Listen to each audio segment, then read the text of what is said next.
So welcome everybody to today's seminar on Australia's vital trade routes and economic security.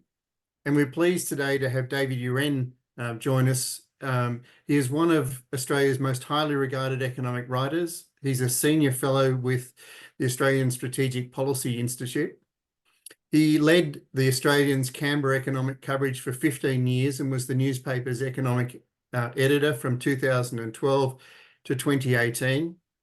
He's a specialist in international economic relations, and he has authored some books on Australia's attitude around foreign investment, Takeover in 2016 and The Kingdom and the Quarry in 2012, about the tensions in Australia's economic relations with China, which emerged under the Rudd government.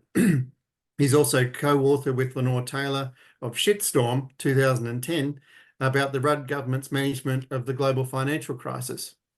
He's also written research reports on rare earths and on Australia's investment relationship with the United States for the United States Studies Centre. And he writes regularly for ASPI's The Strategist and contributes to other reports. And so today we're wanting to explore the report he has written for them on trade routes vital to Australia's economic security. So David, it's a really interesting report. It's a terrifically timely report. I think it's been well received, you were saying before, by particularly those in the defence community, but others as well. And we wanted to explore it from a trade perspective and to our audience today. So perhaps you can hit off with telling us a little bit about the report and even start with what motivated you to even write the report in the first instance. Yeah, well, thanks, Bryan, and thanks for the invitation to present here. Last year's Defence Strategic Review underlined that Australia really faced no realistic prospect of ever being invaded. It's just the geography is just too difficult. But it made the point that many countries in fact, the quote from the report is that the threat of the use of military force or coercion against Australia does not require invasion. Went on, more countries are able to project combat power across greater ranges, including against our trade and supply routes, which are vital for Australia's economic prosperity. So this sense that Australia's trade routes could be vulnerable to coercion has become a central motivating force behind the restructuring of Australia's defence forces, the elevated role of the Navy, and in particular, and with that, the AUKUS agreement with the US and the UK, particularly the element of that on nuclear-powered submarines. And I mean, while this is very much the central focus of these latest defence reports, it's long been an element of defence white papers, the need to be able to defend our trade routes. So it set me to thinking, well, what are our maritime trade routes? Where do they go? And how do they work? And I think that that's really been in a way, an unspoken assumption. Defence has got a maritime trade operation, but I don't think that anyone's really sat down and thought, well, what is the dynamic of shipping? How does that interact with national security? Concretely, what ships are going where. The last major piece of work in this field was done by the what's now called the Bureau of Infrastructure and Transport and Research Economics, and that's entirely the appropriate body to do this research.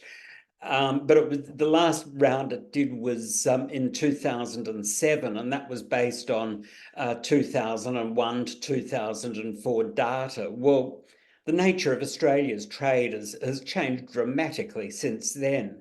At that time, China was taking less than 10% of our exports and providing just over 5% of our imports. In maritime trade, China now takes just under half of all our exports and of our maritime exports and supplies 30% of our imports. There have also been big changes in trade with South Korea and Taiwan. Trade with Europe and the US, on the other hand, has languished.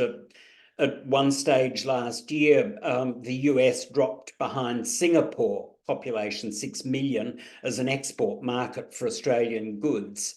So the two big conclusions from the paper are, first, that our trade routes are intensely concentrated to the north, and secondly, that trade has some significant resilience in the face of conflict.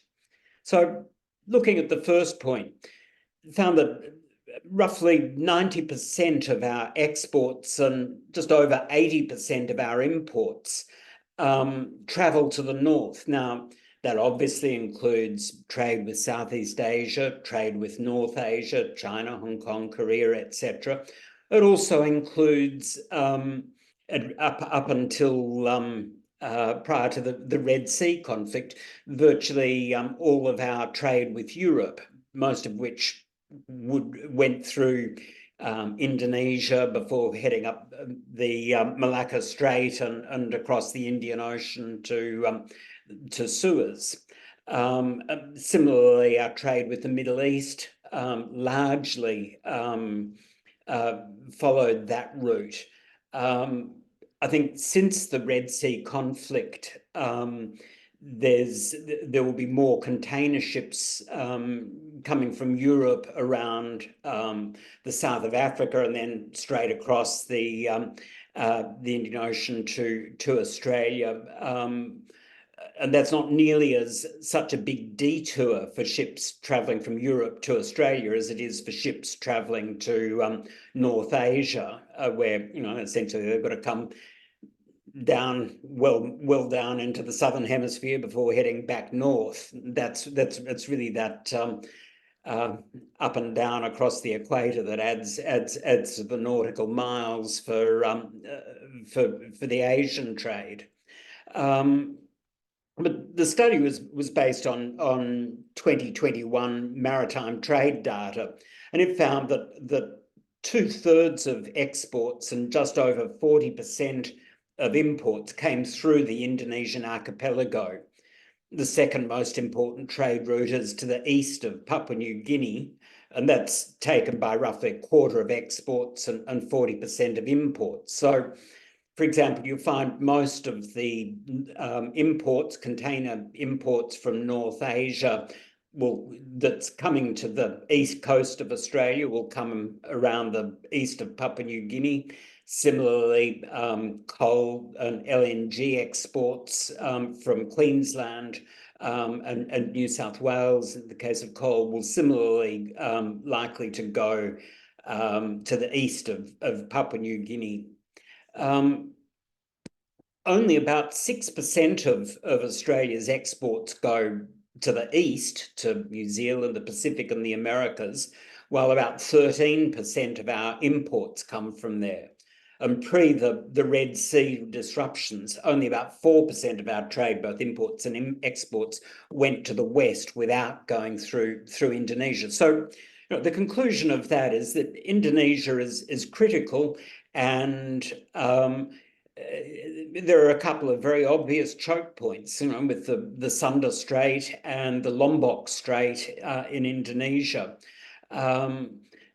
They're sort of between 1,000 and 2,000 kilometres from the Australian mainland, while the eastern tip of Papua New Guinea is less than 1,000 kilometres away. So to the extent you're really talking about Australian trade routes, it's fairly close to home.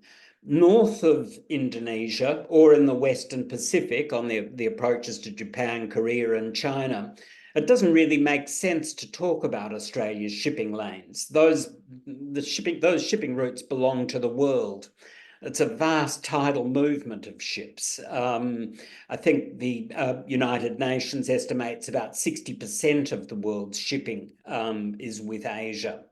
For example, through the Malacca Strait between Indonesia and Malaysia, It's estimated around 80,000 ships each year pass through there. When there was the controversy surrounding the visit of US Congress Speaker Nancy Pelosi to Taiwan a couple of years ago, Bloomberg did some estimates of the container trade through the Taiwan Strait. It found that half the world's container ships had passed through the Taiwan Strait in the previous 7 months, and about almost 90% of the biggest container ships had done so. So in those waters, they're global shipping lanes. In those waters, Australia's bulk shipping is a material presence. The shipping lobby group, Shipping Australia, estimates that Australia accounts for 29% of dry bulk goods traded globally. That's phenomenal, and it reflects Australia's role as the largest and most important exporter of mineral and energy resources globally. By contrast, the 8 million containers handled annually by Australia's ports are just under 1% of the global total. I'll come back to that. But looking at the resilience of trade in the face of conflict. So military support is fundamental. But beyond that, there are things that give resilience to trade. There's the availability of alternative trade routes. There's the availability of war risk insurance and competition amongst operators. When I was doing this report, I thought, well, last time that Australia faced serious conflict was World War II. What happened to trade then?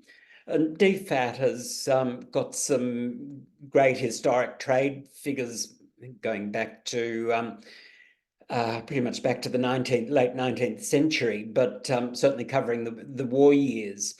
And the thing that struck me there was that although trade with enemy territory ceased, so that meant no trade with Asia once it came under Japanese domination,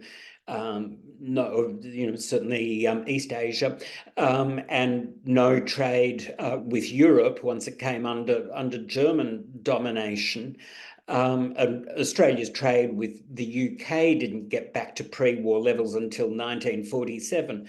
But nevertheless, Australia's trade with the US, New Zealand, Canada, India, Sri Lanka, South Africa, Egypt, Papua New Guinea, and Fiji it prospered really through the war years, particularly on the export side.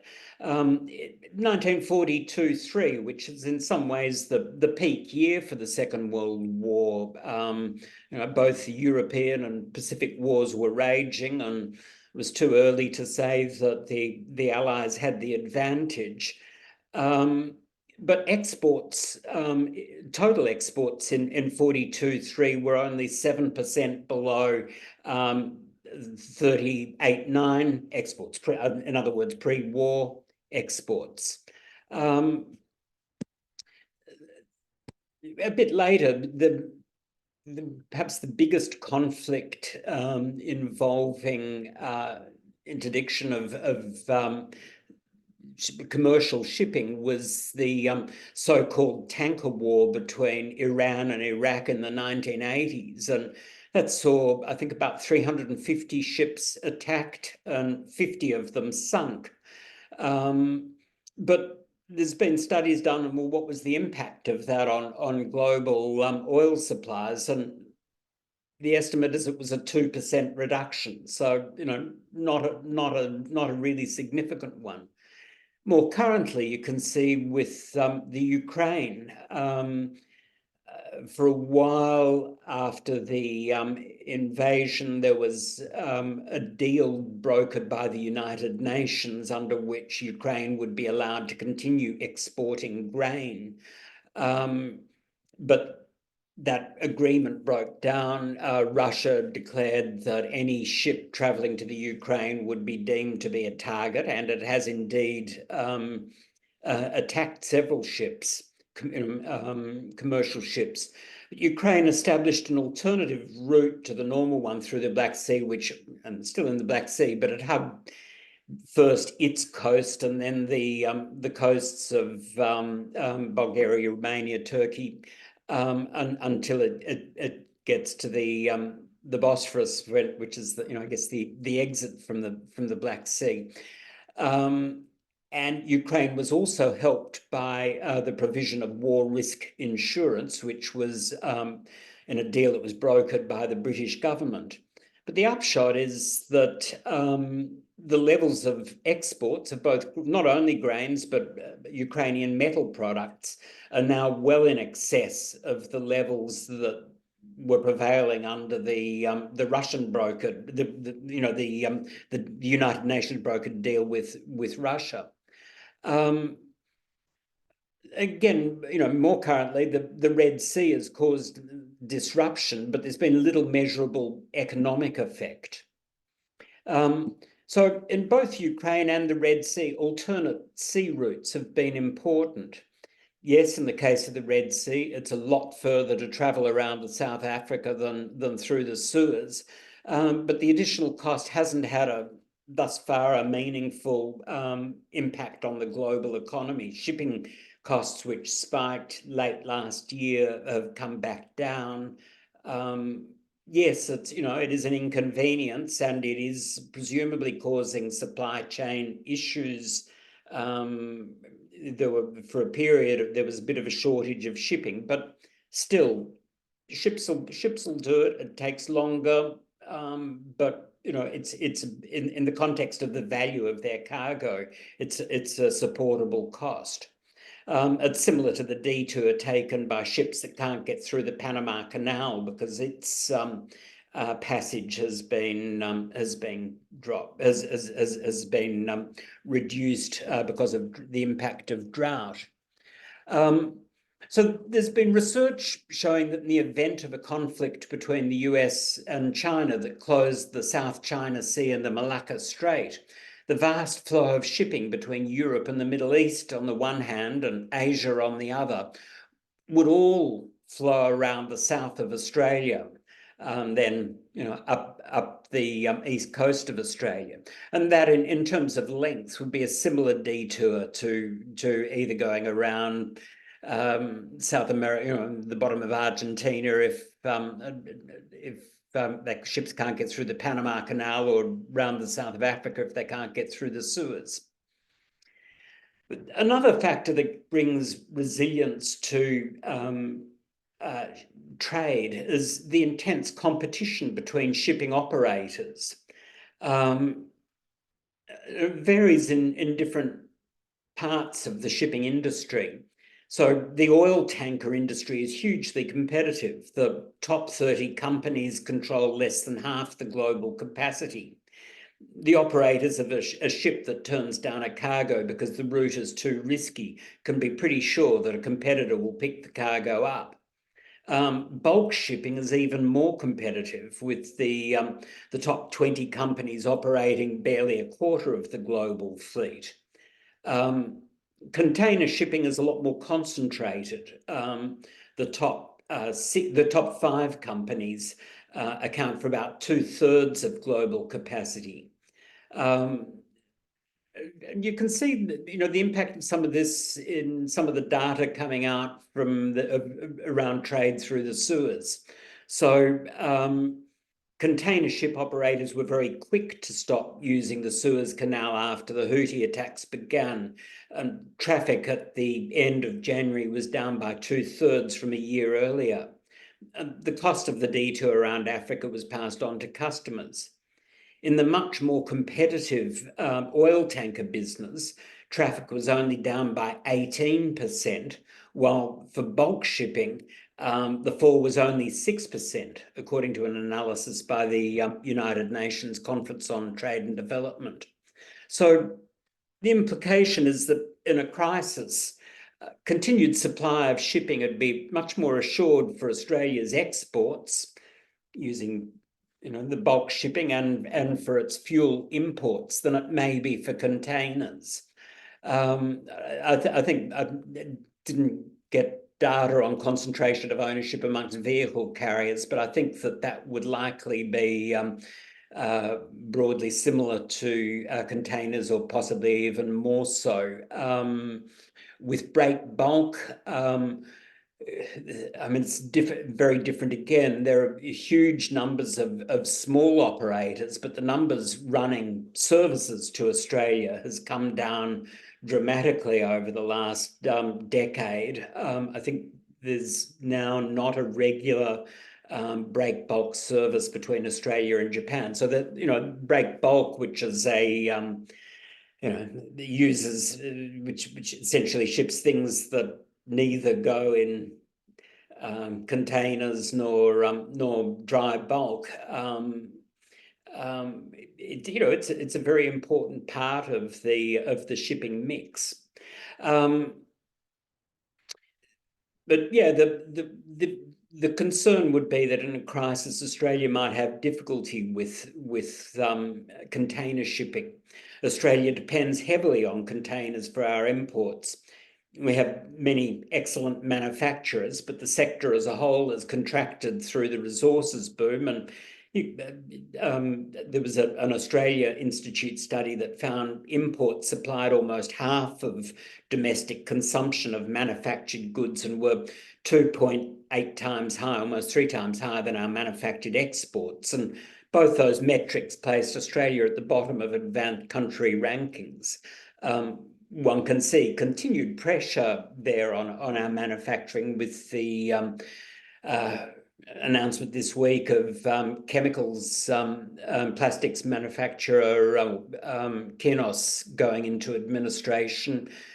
Similarly, the decisions by Glencore to shut down copper smelting at Mount Isa, announced earlier this year. I think Ravensthorpe Nickel has closed down. So in many of our basic supplies, domestic manufacturing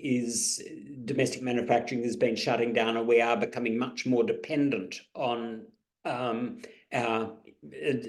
imports and essentially on the container shipping network. Australia is a high-cost destination for container ships. Up to half the containers brought to Australia leave empty, while a premium's charged to cover that. We're not on a node in any of the highly trafficked shipping networks. UNCTAD, the United Nations trade body, measures how connected container shipping is.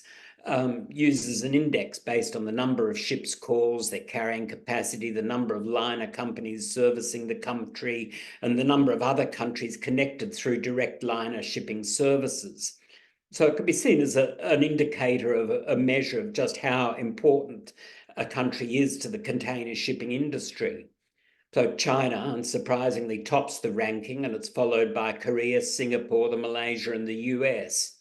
Australia's score has been improving, but it still ranks a lowly 57th, just ahead of Argentina and the Congo, and below that of Togo, Chile, and the Ivory Coast.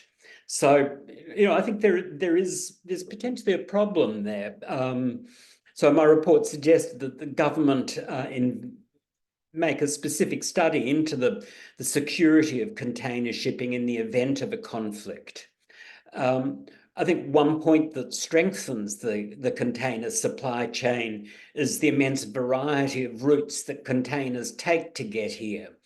I had a look through some detailed port-to-port data that show that through almost any container port in Europe, the US, or the Middle East, there'll be containers destined for Australia that originated in Asia. You can see this from, there'll be containers destined for Australia at Hamburg that started off in Korea or China, and similarly in Gdansk or Baltimore, it doesn't matter. So the point is that the containers, I mean, in a way, the advent of containerized shipping has been and was one of the drivers of globalization. You've got this standardized, easily computerized, easily tracked boxes, means of transporting goods around the world, and there is just a phenomenal diversity of route that they can take. And I think that Shipping Australia would argue that that's a key source of resilience to the container shipping supply. And Shipping Australia may well be right on that, but I think it warrants some serious investigation by the government. So other suggestions that the report made were that government should study the strategic importance of Australia's exports to its trading partners. This is something that arises a little when you get the sense of Japanese grief about Australian policy affecting gas exports. Where the Japanese protest that Australia doesn't understand just how absolutely critical Australian supply and the security of Australian supply is to Japan's energy security. But I think that in a world where Australia is the principal supplier of iron ore, bauxite, gas, and coal to each of China, Japan, Korea, Taiwan. What our exports mean to the recipients is something that should be fed into our understanding of what we are doing. I also think that there should be some sort of contingency planning around the provision of war risk insurance. It's something that the Australian government Treasury did during World War II. As I mentioned earlier, it's the British brokering war risk insurance has been pivotal to the restarting of Ukraine's exports.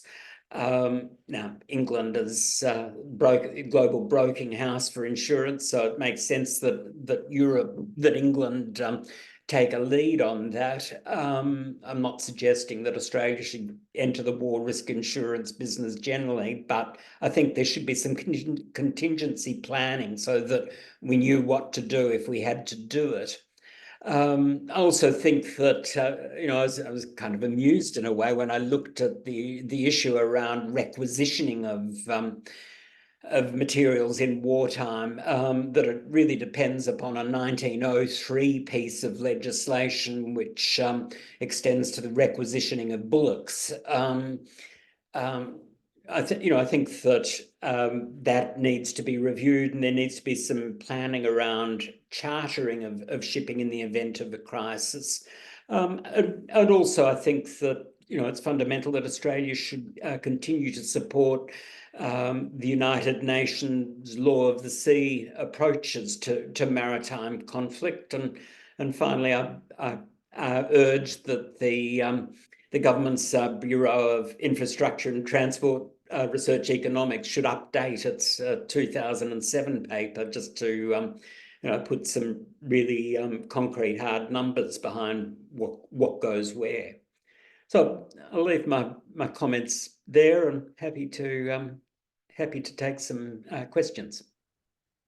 Thanks very much, David. It's very comprehensive run over it. It's an extensive, but not overly detailed report. It's an accessible report, but very useful, as you said. Lots of exploring different ideas and facts and how they impact Australia and in fact our trading partners. If anyone in the audience has questions, please use the Q&A button on the bottom of your screen. But David, I just wanted to come back to some of the things you've said. So it was set against a framework of defence and security. But I guess, what is it as you pointed out there towards the end of your presentation, other nations are dependent on us. And so blockading Australia or stopping trade from Australia would have the dual economic impact of hurting the aggressor, if you like, and possibly others.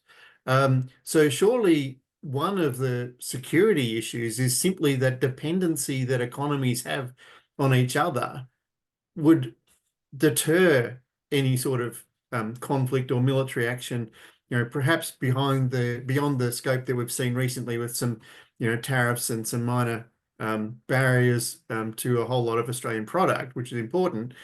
But in the end, the economic cost of that is detrimental to the other economy. Does that tension negate the military risks? Look, the tension is there, but I think history says that if two nations are, or indeed if one nation, because it only takes one nation to start a conflict. If a nation is determined enough to start a conflict, then it will. There was I'll struggle to remember the name of the economist, but there was a significant economist in the lead up to the First World War, a time when economics was a baby discipline, I guess, who argued that war between England and Germany was impossible because too many businesses would lose too much profit were it to take place. And that was a view at the time. It was the last great period of globalization, and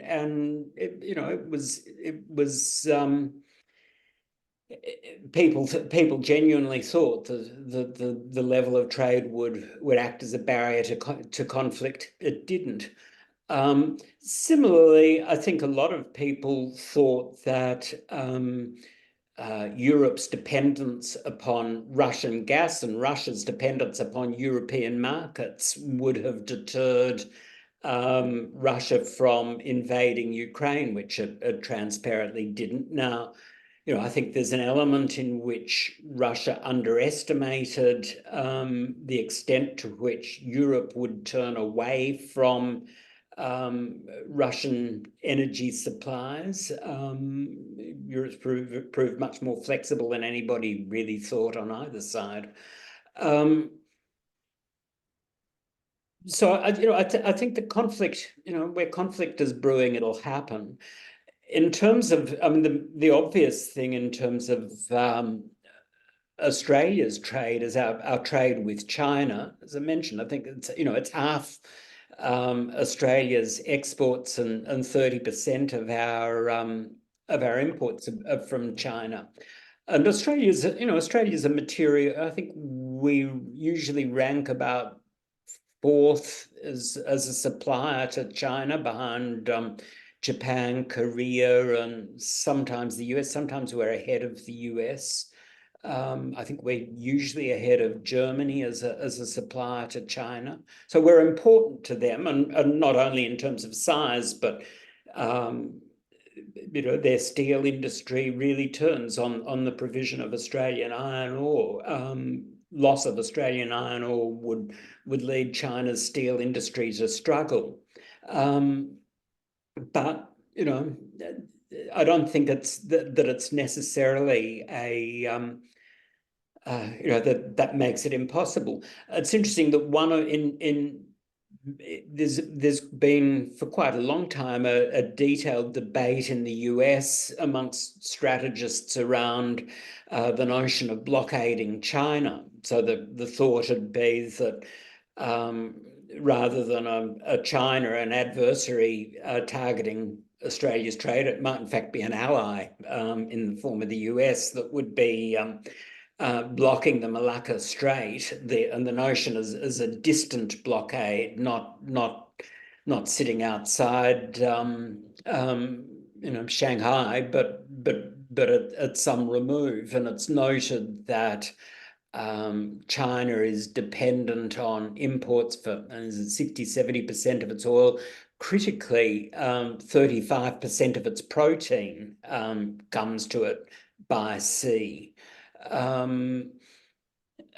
My response to that is that, I think that we've seen in the case of Russia how difficult it is to mount effective embargoes of continental powers. I think China has got, there are alternate routes that China could use were the Malacca Strait to be blocked. Again, you could see Chinese ships traveling around the south of Australia.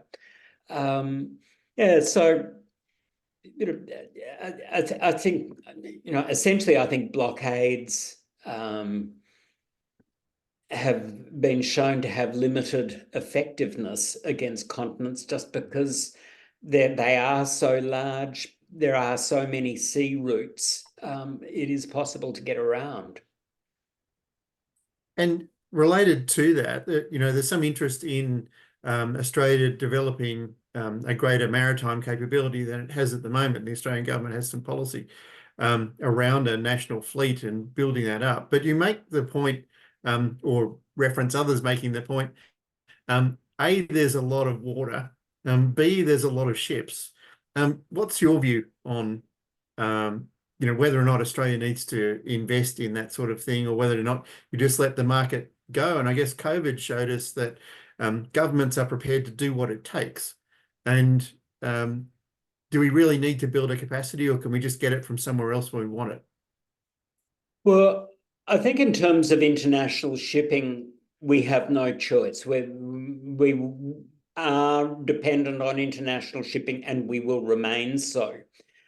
I think that there may be a case for some Australian shipping capacity as regards coastal shipping, and that was the conclusion of the task force, which has advised the government on its idea of a strategic fleet that would have 12, I think 12 or 15 ships.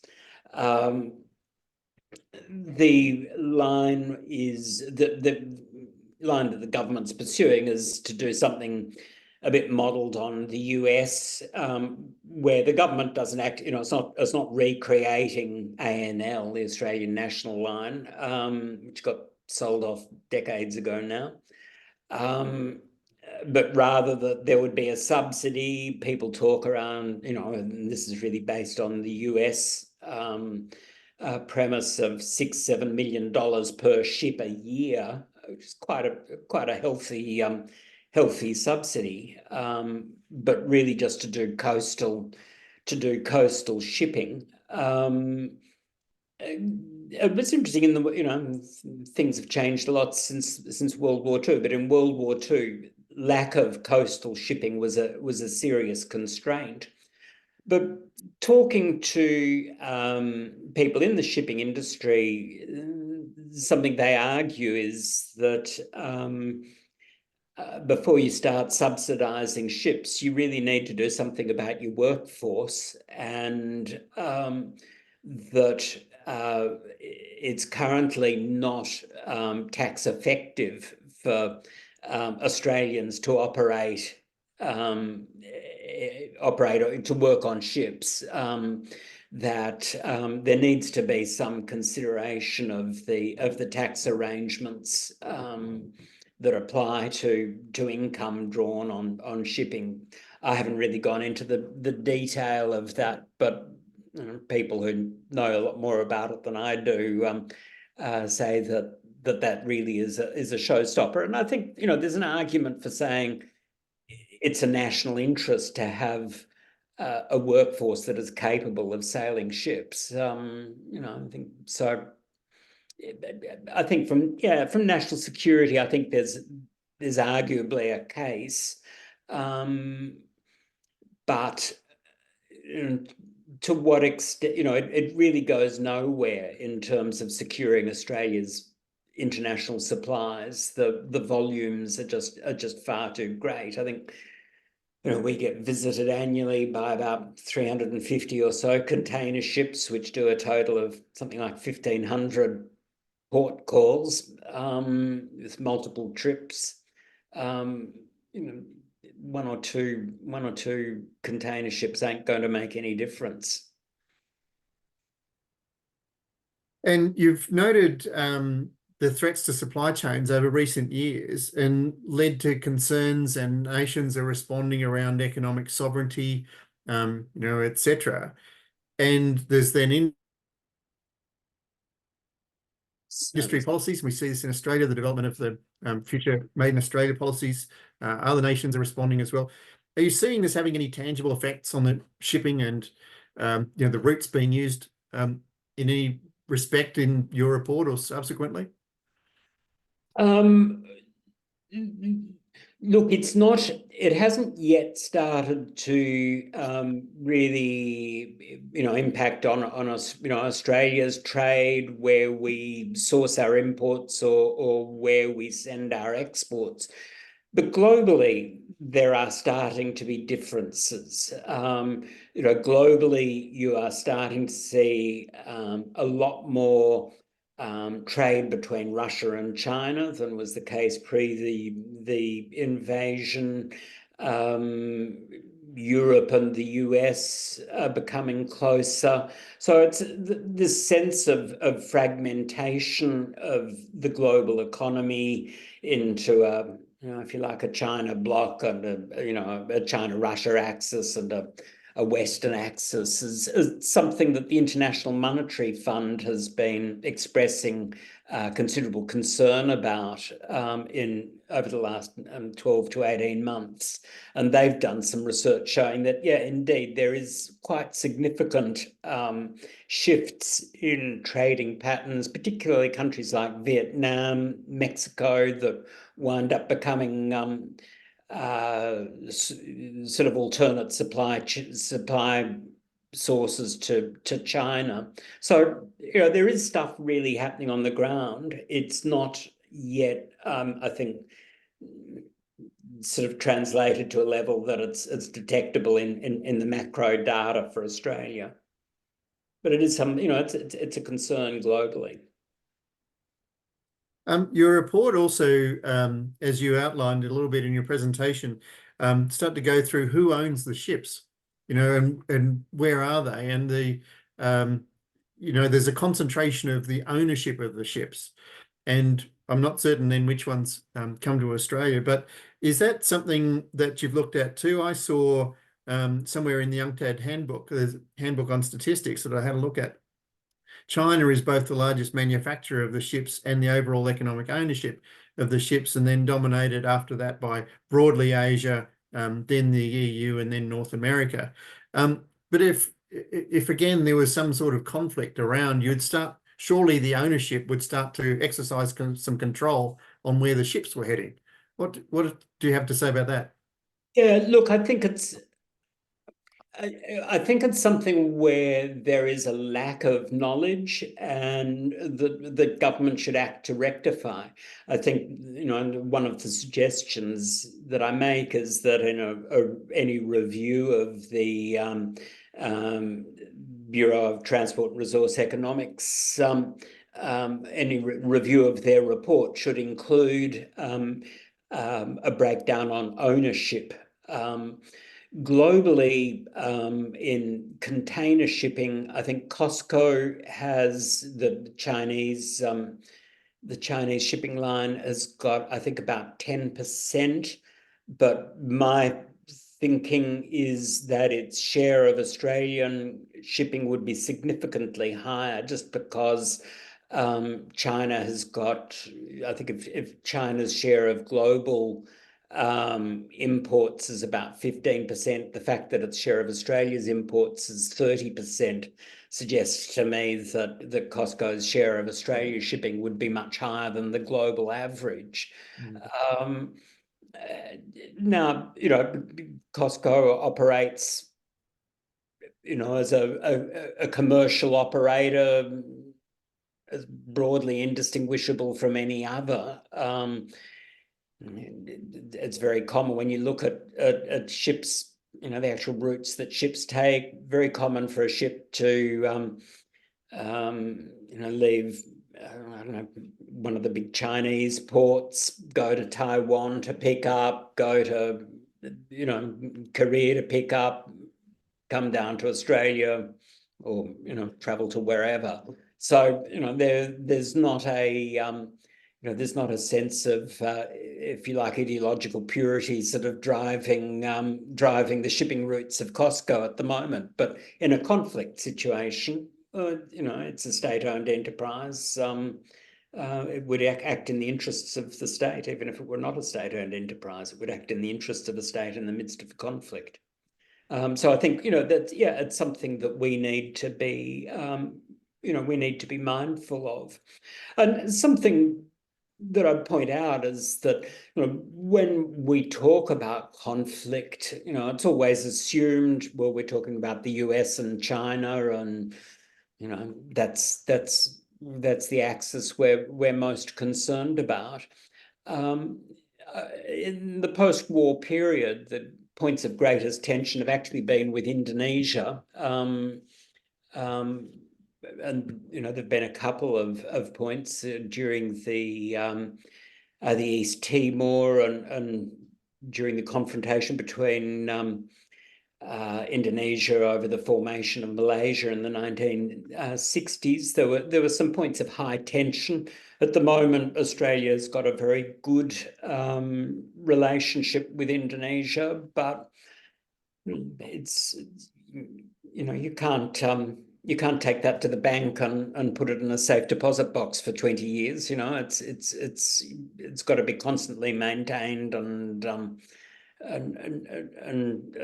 cared for and dealt with. So I think you've got to take a broad view of where the threats may emerge from. We should touch a little bit too on not only aggression, just mishap.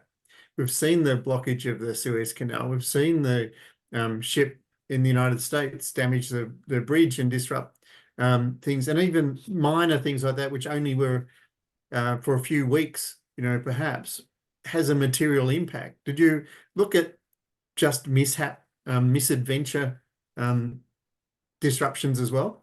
Look, not specifically, but there's an interesting one that emerged a few years back where an iron ore carrier grounded at Dampier, I think, or at Port Hedland, and it was sort of blocking a channel, and the thought was that if it broke apart, it'd be a bit like the Brooklyn Bridge. You'd be looking at months to clear the debris and make the channel safe for shipping again, and Australia's exports would suffer as a result. And from a strategic national security point of view, you can say, well, that's Port Hedland. You can probably have similar blockages to quite a lot of Australia's major ports that would have similar serious interruption. I mean, in Melbourne, the mouth of Port Phillip Bay is not that wide, and is not the easiest entry point for shipping. So there are many cases around Australia where shipping could be the result of mishap, and you could wind up with serious supply chain disruptions. And there's great concentration in Australia's ports. I think that Port Phillip Bay accounts for virtually the totality of container imports to Victoria and Tasmania, in the same way that Botany Bay does for New South Wales. So there's and something that the shipping industry expresses concern about, the fact that there should be more greater diversity of port. There should be greater encouragement to competition amongst ports, just to that provides an added level of resilience that we may be lacking at the moment.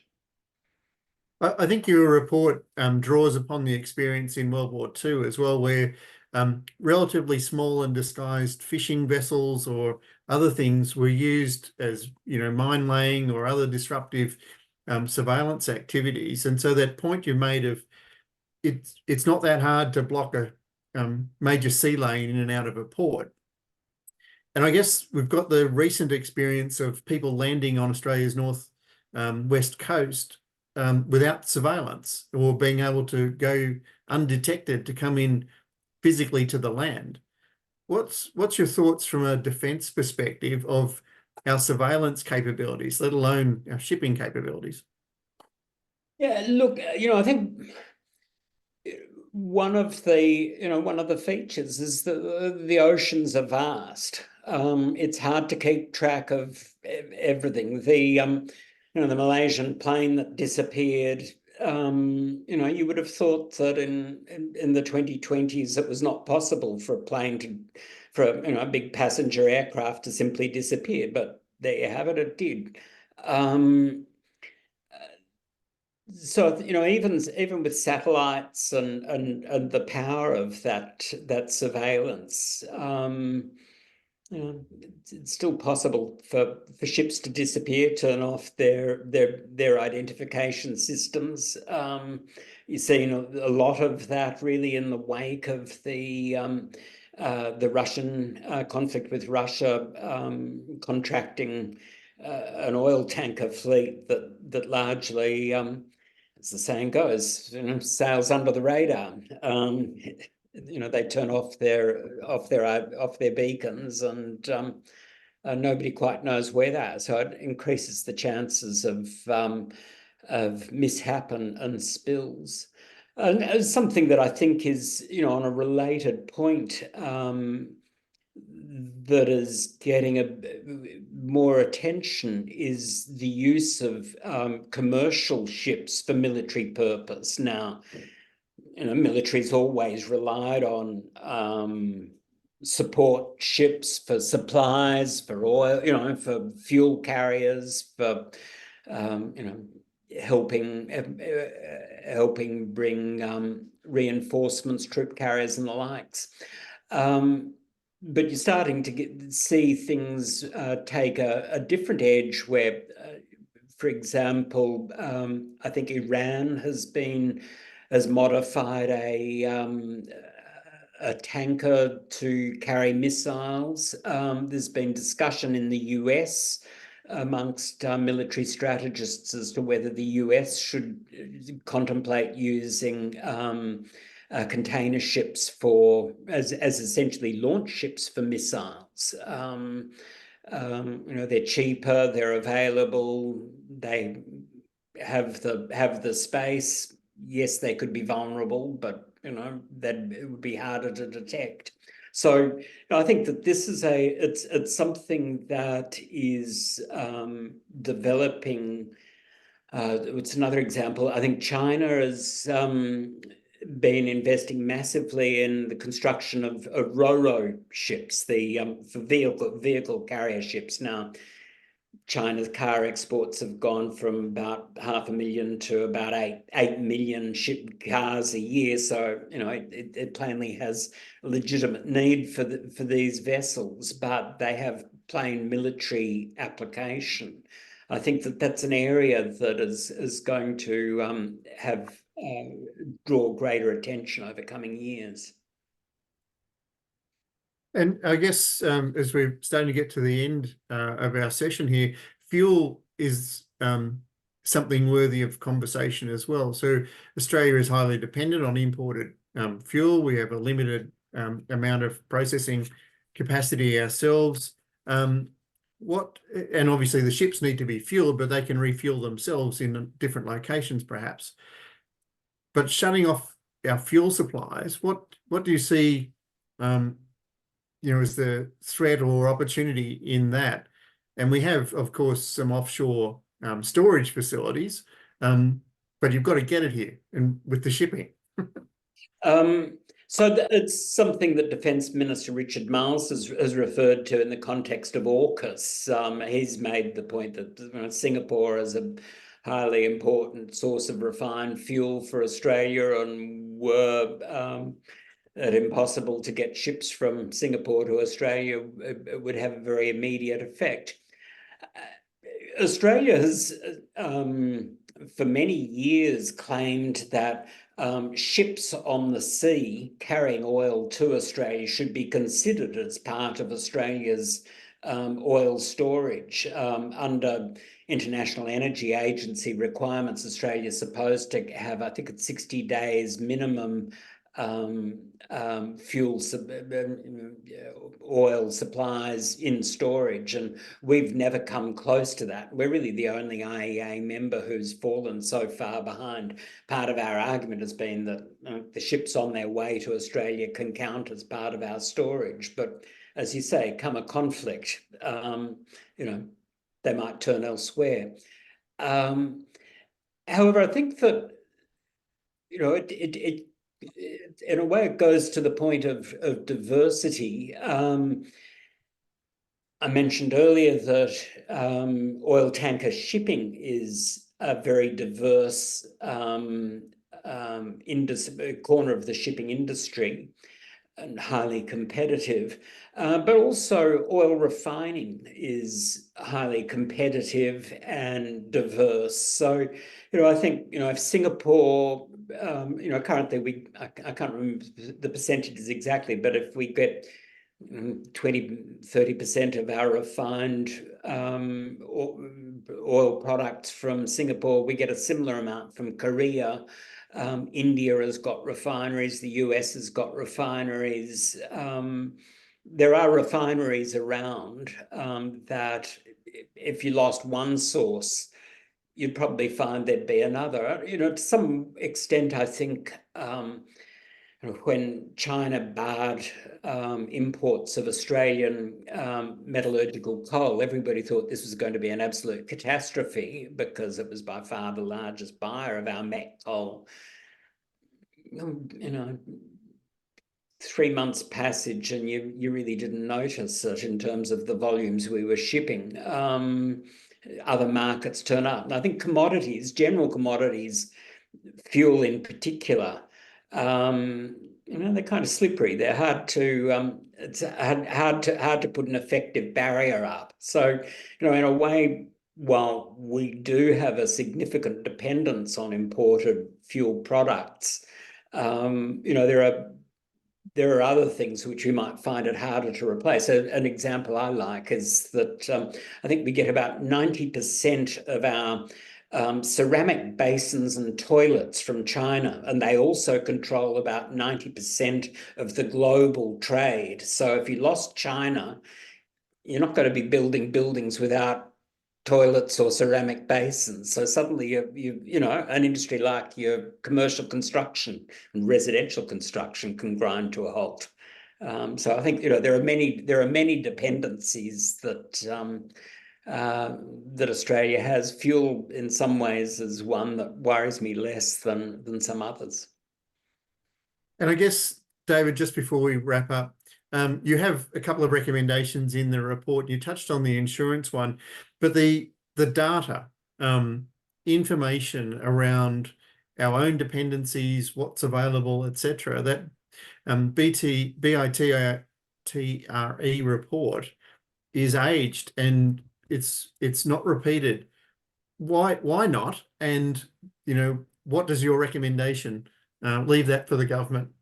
Yeah, look, I mean, the reason it hasn't been repeated was that I think it got funded way back then, and no, additional, actually, way back then, it was quite a remarkable report. It listed, it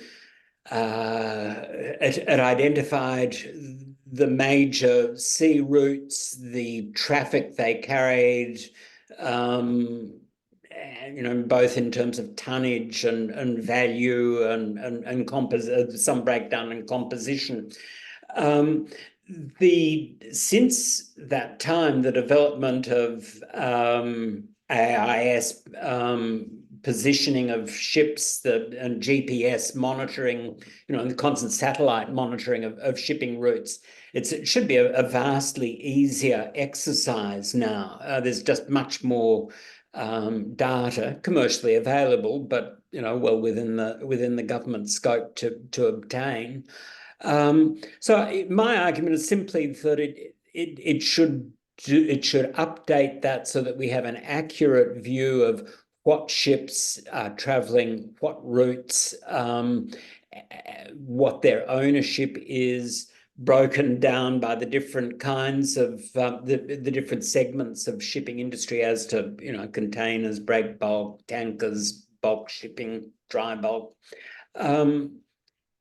That would give us a much more secure information base from which to after all, if this is really the ultimate target of a large amount of our defence planning, it seems reasonable that you have a decent fact base to go on. And I think one of the things that comes out of the report is just how, in a way, how dynamic our trade has been.